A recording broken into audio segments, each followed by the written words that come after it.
मनुष्य का परम धर्म सत्य को जानना और सत्य के मार्ग पर चलना है। ईश्वर एक है और वही सर्वश्रेष्ठ है, उसी की उपासना करो। जो व्यक्ति स्वाध्याय और आत्मनिरीक्षण करता है वही सच्चे ज्ञान को प्राप्त करता है। विद्या से बड़ा कोई धन नहीं है और सत्य से बड़ा कोई धर्म नहीं है। मनुष्य का जीवन दूसरों के कल्याण के लिए है, इसे व्यर्थ में मत गंवाओ। नारी का सम्मान और शिक्षा समाज की उन्नति का आधार है। धर्म वह है जो न्याय और सत्य पर आधारित हो, अंधविश्वास धर्म नहीं हो सकता। अपना जीवन सुधारना चाहते हो तो सबसे पहले अपनी सोच को सुधारो। ज्ञान का प्रकाश ही अंधकार को दूर कर सकता है, इसलिए शिक्षा को अपनाओ। परमात्मा के निकट वही व्यक्ति पहुंच सकता है जो सच्चा और पवित्र हो। आलस्य और अज्ञान मनुष्य के सबसे बड़े शत्रु हैं। अपनी आत्मा की आवाज़ सुनो, वही तुम्हें सही दिशा दिखाएगी। सच्चा धर्म वही है जो मनुष्य को मानवता सिखाए। पाखंड और अंधविश्वास समाज को पीछे धकेलते हैं, इन्हें दूर करना हमारा कर्तव्य है। अपनी संस्कृति और परंपराओं का आदर करो, लेकिन उन्हें ज्ञान के आधार पर जांचो। ईश्वर ना तो किसी मूर्ति में है और ना ही किसी स्थान में है, वह तो हर जगह विद्यमान है।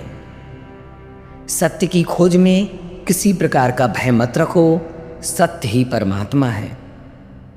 जीवन में अनुशासन और संयम ही सच्चे सुख का आधार है।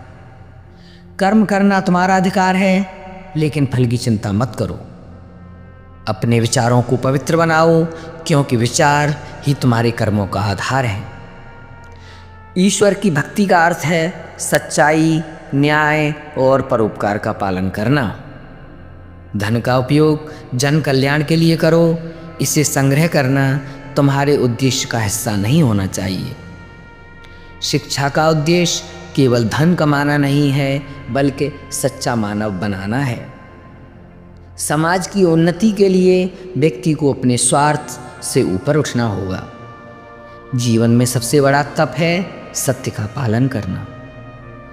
वेदों का अध्ययन ही सच्चा ज्ञान और सत्य तक पहुंचने का मार्ग है। प्रत्येक व्यक्ति को आत्मनिर्भर और कर्मशील होना चाहिए। अहिंसा का मतलब केवल शारीरिक हिंसा से बचना नहीं, बल्कि मानसिक शुद्धता भी है। जो अपने चरित्र को ऊंचा बनाता है वही समाज का सच्चा नेता है। ईश्वर का ध्यान हमें जीवन की कठिनाइयों से उबरने की शक्ति देता है। ज्ञान का प्रचार और प्रसार ही सच्ची सेवा है। जीवन का उद्देश्य केवल स्वयं का कल्याण नहीं, बल्कि सबका कल्याण होना चाहिए। सच्चा सुख दूसरों को सुखी देखकर मिलता है। संपत्ति से बड़ा संपन्नता का भाव है, उसे अपनाओ। जो अपनी आत्मा को जानता है वही सच्चे अर्थों में ईश्वर को जान सकता है। यदि आपको यह वीडियो अच्छा लगा हो तो इस चैनल को सब्सक्राइब करें और कमेंट्स देना ना भूलें।